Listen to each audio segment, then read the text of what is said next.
I'm going to talk about the competitive and the creative aspects of the life that we live. One of the most important things about unfolding spiritually is learning how to remove yourself from our attachments to the world and to the things of this world that seem to influence us and have control of us. One of the reasons that this happens is because we're taught about how to be competitive, how to be the best, the strongest, the most important, etc. And what it does is it sets us up into this path to where it's all about winners and losers. And the thing about winners and losers is that it again gets back into that non-deserving attitude to where you're taught that only the winner deserves this and the best prize or the most important goes to the person that comes out number one. And what it does is it diminishes the value of those who don't reach number one or come in second and third. You know, they say, well, no one remembers who came in second. They always remember who came in first. Well, on the spiritual end of it, the creative flow is something that's always becoming more. And becoming more has nothing to do with being first or last or anything. It has to do with the individual flow and the individual unfoldment. We learned that the creative is always increasing and becoming more. And we learned that in the competitiveness that those that don't win are kind of called losers, and those that don't win also live less life or are deserving of less life. And the few people who win are the few people who are worthy or deserving of a great life. And it's this kind of concepts that cause us to become attached to so many different things. People get attached to how much money they make, the clothes they wear, and where they fit in society and all of this. And what this does is this puts them into this box where they're for sure not always going to win, and in many cases most people just never win. And what happens is that they live the life they live, but they never realize that life is so much more, or that there is so much more life to live, so they don't even bother to pursue it or discover it. The creative flow, on the other hand, is all about becoming more. It's really about outgrowing where you are so you can experience more life. On a creative flow, we begin to understand that all things are possible. Now, not all things are possible to everyone, because not everyone can do all things. But all things are possible if we know how to do them, or we can learn how. If something is important enough, then you'll kind of study it, learn it, maybe become a doctor or lawyer or a chef, or maybe just learn how to be a good mother and father, and learn how to live the job you have and find other ways of making life good. Like maybe we go camping or fishing, or we do different things besides the normal work that we have to do. But the things that we do give us the opportunity to express ourselves. I remember when I played softball and I was a catcher, and I had to learn how to be a good catcher, but I was really happy that I could be a catcher. I couldn't be the pitcher because I wasn't very good at pitching. I wasn't that good at playing the bases, but I was pretty good at a catcher, so I excelled and did as best I could. I wouldn't say I was the best catcher ever, but I was a happy, good catcher. And I found that I was satisfied with that. I was satisfied that I could be good at that, or that I might be good at something else. But more importantly, I became satisfied that I was free to express myself in ways that were more than just the life that I had been given. And I think that's important. I think it's important to realize that we are more than just this body. We take and we buy into the idea of how things appear to be, that that's who we are.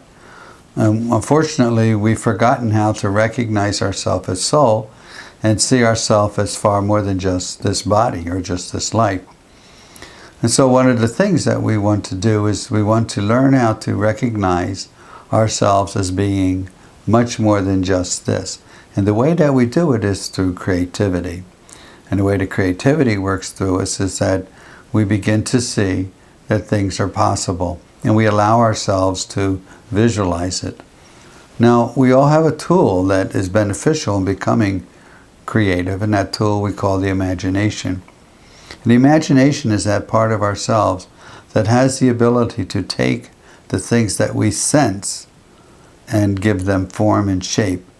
With the imagination, we're able to look at things and give it a value. And sometimes it gets us in trouble, and sometimes we don't value it enough, or sometimes we make it too important. But over time, we learn how to take our imagination and see things better. The thing about the imagination is the imagination allows for the possibility of all things.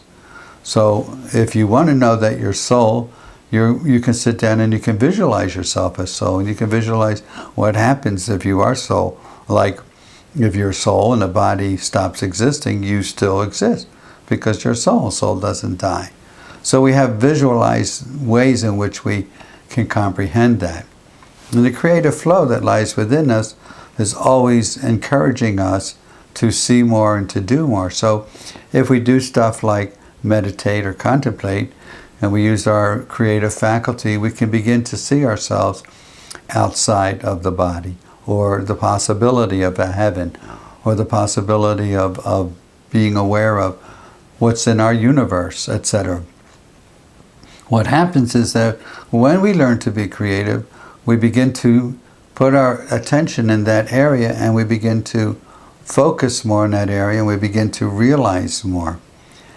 It's like I've gone into places and that were full of stuff, and you go in and you see everything there and what you think is there, and you come out and someone said, well, what did you see? And you remember what you saw. Then you go back and again another day and you see there was so much more that you didn't see. Sometimes I'd watch a movie and see some of it and think I see it all. Then when I watch it again the second time, because I'm familiar with some things, I was opened to see others, and I got more out of the movie. When we meditate, we focus our attention on life as being constantly perpetuating, constantly becoming more. And we look at ourselves as being soul, and soul is this part of the Creator that is creative, that is imagination, that is rich and full of life and possibilities. And so we begin to focus our attention on the possibilities. If we focus our attention on the competitiveness, then we begin to see that it's very limited. Competition usually has rules and regulations. It also has limitations that you have to meet certain criteria in order to belong or to be a part of. If, for instance, you wanted to go to a costume party and didn't wear a costume, you wouldn't be as accepted at the costume party. If there's a certain style of clothes and all of your friends wear it, you feel uncomfortable if you're not. If there's a certain way you want to wear your makeup or wear your hair or whatever, and you go out there and it isn't right, you become self-conscious because you allow someone outside of you to dictate whether or not you're accepted or not accepted. And this is all part of competition. The creative self, we often see people who are creative and they wear what they want, they do what they want, considering and being respectful of others. But they have this ability to paint or to draw or to see more out of life. When you're competitive, you're always thinking in terms of right, wrong, good or bad. And when you're creative, you're thinking in terms of possibilities. You're thinking of terms that even if it doesn't have a value to you, it may have a value. Or you think in terms of that, everything is a part of the whole, and to take it out of the whole is to deny it. So we begin to understand that the creative flow has the power to see beyond where it is. And without the creative flow, we are never going to really get to that place in spirituality that we want to go. Our own divine faculty, the imagination, allows us to see the possibility of us being one with the Creator, allows us the possibility of us realizing that we are far more than here. This creative faculty is the tool that allows us to really awaken and see what's way more beyond than what we are. Years ago, people thought that the moon was just in the sky, and they'd have stories it was made out of cheese, and they didn't realize the actual size of it and its relationship. And the average person didn't know much more about a few planets, perhaps. We didn't even, it wasn't that long ago, we didn't know about, Neptune or Pluto and things like that. So over time, we've gotten where we've been able to, through telescopes and being able to go to the moon and things like this, realize that the universe is pretty big. Our telescopes have shown us there's 300 to 400 billion stars in our galaxy, trillions of planets, the possibilities of life like us, or life not like us. And our imagination grows and unfolds, and we begin to see. And because of that, we take these steps in creativity, and where we're able to now hear the information, and we have an ability to visualize the possibilities. We only got this because we took the time to pursue. We were willing to be more than what we were just, it appeared that we are. And so the competitiveness gives us winners and losers, right, wrong, good or bad, and they stifle growth. Whereas the creativity allows us to outgrow where we are and become so much more.